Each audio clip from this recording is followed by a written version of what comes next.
Assalamualaikum warahmatullahi wabarakatuh.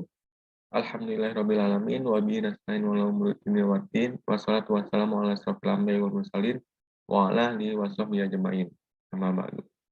Halo semuanya menyaksikan video ini. Perkenalkan, nama saya Adi Mulya. Saya dari jurusan Komunikasi dan Penyiaran Islam, Fakultas Agama Islam, Universitas Muhammadiyah Yogyakarta, Angkatan 2020.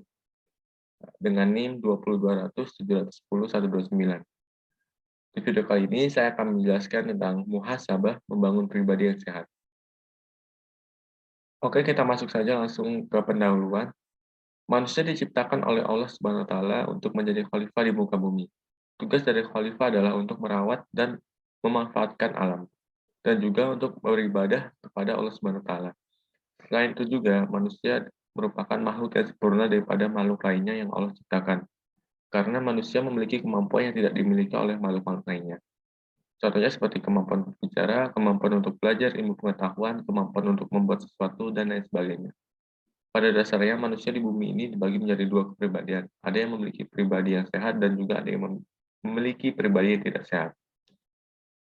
Lalu apa saja yang akan dibahas? Yang pertama ada muhasabah, yang kedua pribadi yang sehat, yang ketiga konsep konseling pribadi yang sehat, dan yang terakhir muhasabah membangun pribadi yang sehat.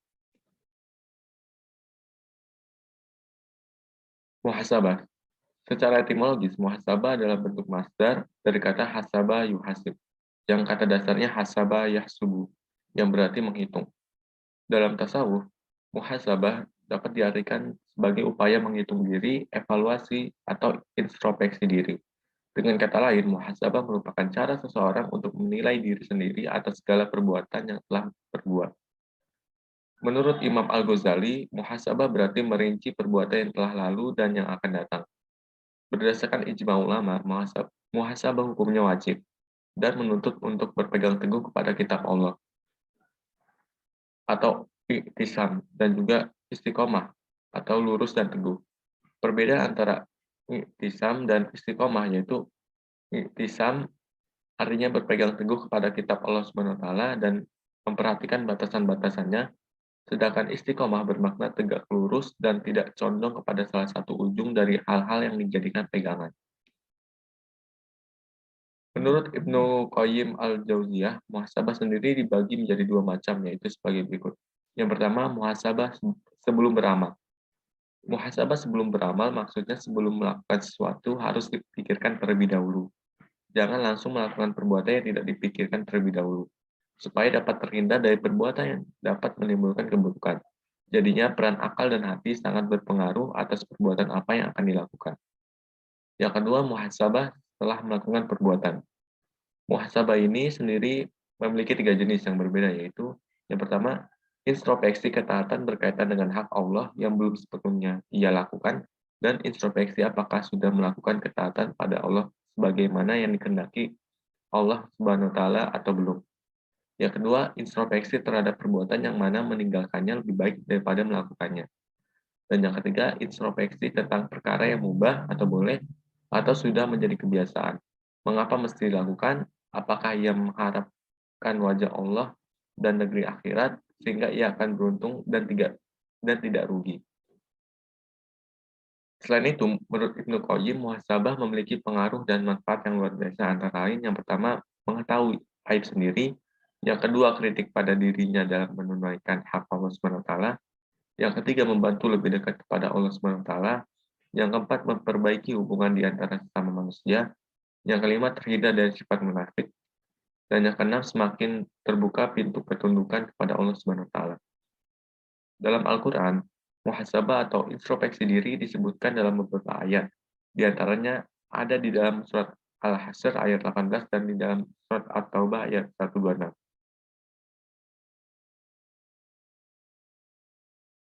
Surat Al-Hasyr ayat 18 yang bunyinya, A'udzubillahiminasyaitonirrajim, Bismillahirrahmanirrahim.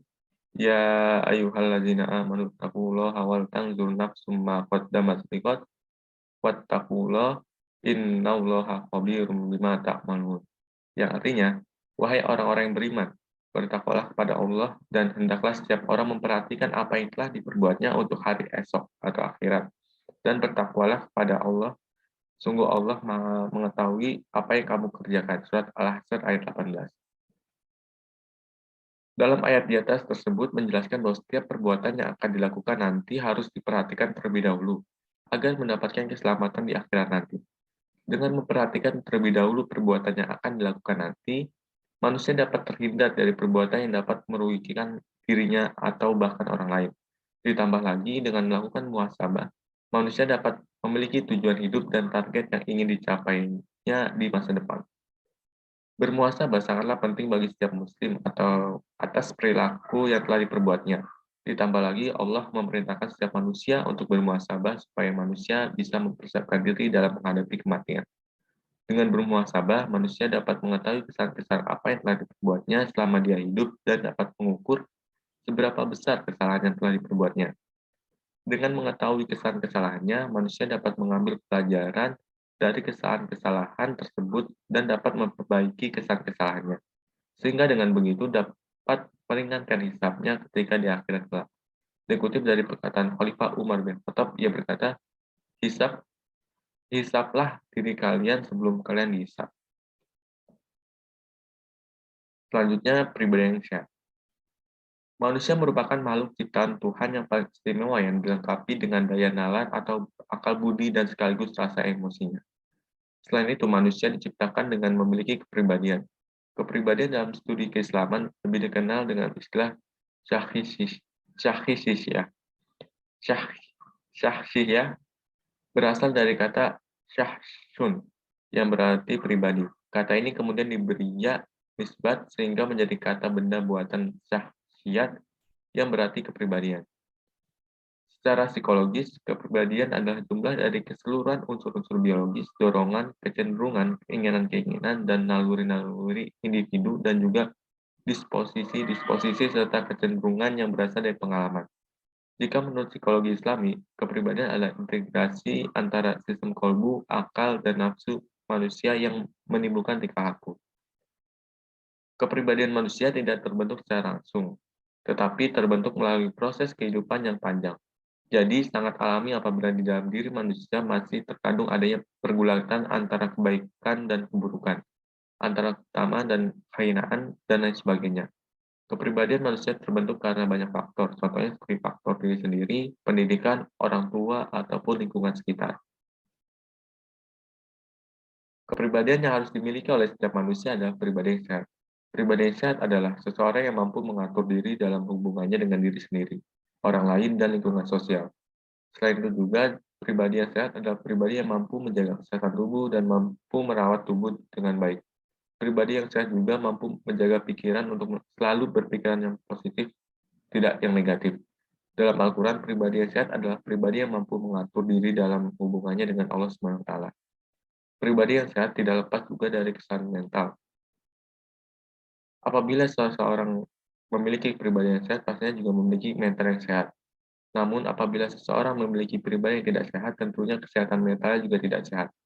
Sehat mental yang dimaksud adalah memiliki keinginan dan motivasi yang kuat untuk meraih kualitas diri yang lebih baik, baik dalam kehidupan keluarga, kehidupan kerja atau profesi, maupun sisi kehidupan lainnya.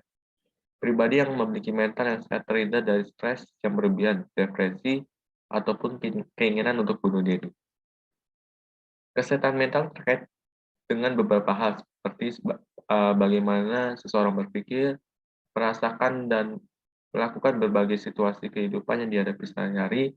Kemudian seseorang memandang diri sendiri, baik dalam kehidupan pribadi maupun orang lain, bisa mengevaluasi diri dalam dan mengambil keputusan. Menurut Carl Menninger, pribadi yang sehat mentalnya adalah mereka yang memiliki kemampuan untuk menahan diri, menunjukkan kecerdasan, berperilaku dengan menenggang perasaan orang lain, serta memiliki hidup yang bahagia. Pribadi yang memiliki mental yang sehat memiliki aura yang positif, tidak kelihatan lemas, murung, ataupun sedih. Selanjutnya kita masuk ke konsep konseling pribadi yang sehat. Konsep konseling tentang pribadi yang sehat adalah pribadi yang mampu mengatur diri dalam hubungannya dengan diri sendiri, orang lain, dan lingkungan sosial. Yang pertama, sehat terhadap diri sendiri. Maksud dari sehat terhadap diri sendiri adalah pribadi yang bisa dapat mengatur diri dalam hubungannya dengan diri sendiri. Adapun ciri-ciri pokok kepribadian ini antara lain Yang pertama, ego berfungsi penuh serta serasi antara fungsi id, ego, dan superego. Yang kedua, bebas dari kecemasan. Yang ketiga, keterbukaan terhadap pengalaman. Yang keempat, percaya pada diri sendiri. Dan yang kelima, menerima diri sendiri. Yang kedua, sehat terhadap orang lain. Sehat terhadap orang lain maksudnya adalah pribadi yang mampu mengatur diri dalam hubungannya dengan orang lain. Adapun ciri-ciri pokok kepribadian ini antara lain mau berkarya dan menyumbang serta memberi dan menerima, memandang baik diri sendiri dan orang lain, signifikan dan berharga bagi orang lain, dan memenuhi kebutuhan sendiri tanpa mengganggu atau mengorbankan hak orang lain.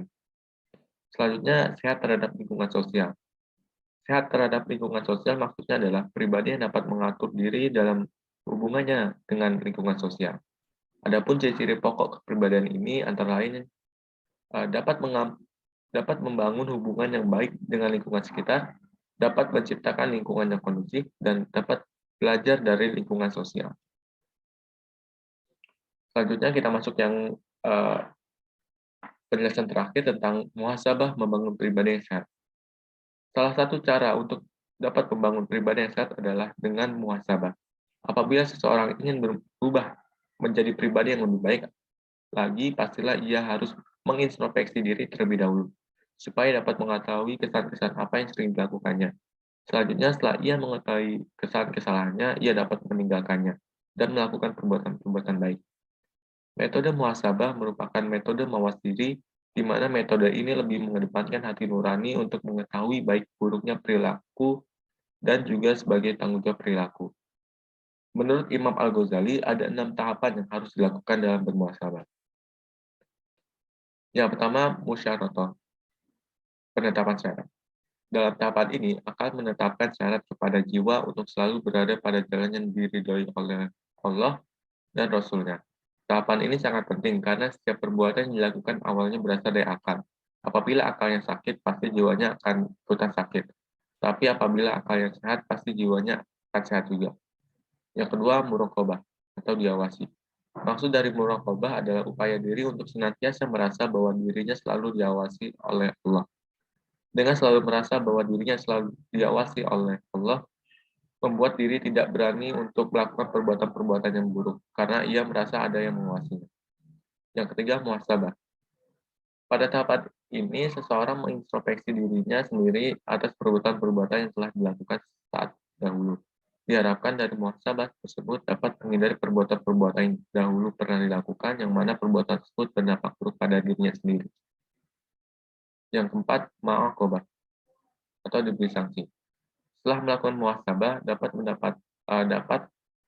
dan mendapati bahwa dahulu pernah melakukan perbuatan-perbuatan yang buruk, maka hal itu tidak bisa diabaikan saja.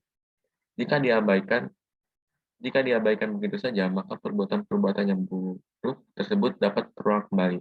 Maka dari itu, setiap perbuatan-perbuatan yang buruk harus diberi sanksi atau hukuman, supaya tidak dilakukan kembali. Yang kelima, mujahadah atau bersungguh-sungguh. Apabila manusia ingin berubah menjadi pribadi yang sehat, haruslah bersungguh-sungguh dan menjalankannya.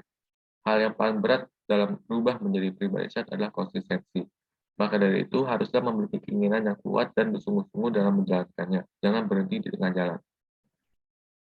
Yang keenam, mu'atabah atau mencela nafsu. Nafsu diciptakan dengan karakternya suka mendorong seseorang untuk berbuat keburukan. Tahapan ini maksudnya adalah seseorang dapat mengontrol nafsunya agar tidak terjerumus ke dalam kemaksiatan. Selain 6 tahapan tersebut, ada latihan yang dapat diterapkan untuk membiasakan sikap muhasabah sebagaimana yang disebutkan oleh Justin Parrott dalam artikelnya yang berjudul How to be a Mindful Muslim and Exercise in Islamic Meditation sebagai berikut. Yang pertama, pada saat akan melakukan muhasabah harus diperhatikan waktu dan tempatnya. Biasanya kebanyakan orang memilih untuk menyendiri pada saat malam hari ketika mereka sudah selesai beraktivitas di siang hari. Karena pada waktu tersebut suasananya tidak terlalu berisik ketimbang pada siang hari, yang mana apabila suasana sepi akan lebih mudah untuk menenangkan pikiran. Yang kedua, setelah menemukan waktu dan tempat yang pas untuk muhasabah, setelah itu cari posisi yang membuat tubuh merasa enakan atau nikmat. Posisinya bisa duduk di sofa ataupun bersandar di kasur, tetapi perlu diingat tidak sampai membuat tubuh mengantuk. Setelah menemukan posisi yang nyaman, mulailah dengan menarik nafas dan mengeluarkannya secara perlahan-lahan, sampai membuat pikirannya menjadi lebih tenang. Apabila pikiran sudah menjadi tenang, kita tidak akan merasakan ketakutan ataupun kecemasan. Yang ketiga, setelah merasa nyaman, kemudian rasakan dengan ketulusan hati bahwa Allah sedang melihat dirinya. Yang keempat, selanjutnya memperbanyak zikir untuk mengingat Allah Subhanahu wa taala. Contohnya seperti astagfirullah, subhanallah wa bihamdihi, subhanallahil azim, atau zikiran lain yang diajarkan oleh Nabi Muhammad SAW. Dengan berzikir, orang akan memperoleh ketenangan batin dan jiwa. Karena apabila seseorang berzikir, ia akan mengingat siapa dirinya dan ia akan merasa bahwa ia diingat oleh Allah. Selain itu, berzikir juga dapat membersihkan kotoran-kotoran yang melekat pada hati manusia, sehingga hati manusia menjadi suci. Kesimpulannya, pribadi yang sehat adalah pribadi yang bisa dapat mengontrol atau mengatur dirinya sendiri dalam hubungannya dengan diri sendiri, orang lain, dan lingkungan sosial. Selain itu juga, pribadi yang sehat adalah pribadi yang mampu menjaga kesehatan tubuh dan mampu merawat tubuh dengan baik. Pribadi yang sehat juga mampu menjaga pikiran untuk selalu berpikiran yang positif, tidak yang negatif. Cara agar bisa menjadi pribadi yang sehat adalah dengan muhasabah. Muhasabah merupakan cara seseorang untuk menilai diri sendiri atas segala perbuatan yang telah diperbuat. Dengan muhasabah, seseorang dapat menjadi pribadi yang sehat. Ada dua metode dalam muhasabah, yaitu yang pertama, metode dari Imam Al-Ghazali, dan yang kedua dari Justin Perron. Mungkin itu saja yang dapat saya sampaikan terkait muhasabah membangun pribadi yang sehat. Saya mohon maaf apabila ada kesan dari cara saya menyampaikan atau ada materi-materi yang kurang, saya mohon maaf. Dan juga mudah-mudahan dari video ini dapat bermanfaat bagi kalian yang sudah menonton video ini. Kurang lebihnya mohon maaf. Wabillahi taufiq wal hidayah. Wassalamualaikum warahmatullahi wabarakatuh.